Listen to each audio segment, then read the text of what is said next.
هاي صديقي، ما بك؟ أعلم. أين هي الآن؟ رحلت. لماذا؟ كانت قوية جدا، وكنت ضعيفا؟ بل خائفا مما؟ من أن أكسرها ولا تصلح للحب مرة أخرى. إذن يوجد حل آخر. وما هو؟ أن تظهر قوة لطفك. فعلت. وماذا حدث؟ نجحت مرة وفشلت في الأخرى. وبعد ذلك؟ أريتها لطف قوتي. إذن كنت سعيدا. مع امرأتي جميلة وقوية. نعم. وماذا حدث؟ الكثير من الغياب. إذن الغياب يقتل؟ لا، الغياب يهشم ولا يقتل، صدقني. لكن أخبرني، كيف كان الحب؟ سريعا كغمضة عين، وباق كأثر جرح. ستنسى؟ سأنسى. ستحب مرة أخرى؟ لا قلب لي أخذته معها.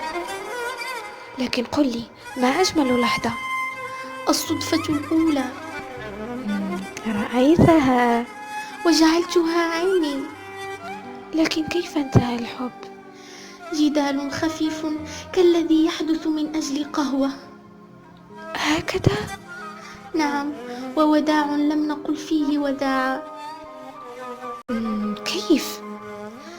أنت حر، أنت حرة. إذن بكيت لفراقها؟ ليس تماما. لماذا؟ شيء كالشعر كان يحدث، ليس ملموسا لكنه مؤلم جدا. لكن لو عادت ماذا تقول؟ لا شيء. لماذا؟ لأننا لن نعود. ربما تفعل. أبدا. لا لا، غدا ليس الآن. كيف يجتمع الدخان مع الدخان؟ لكن إذا تذكرتها. أغني. لماذا؟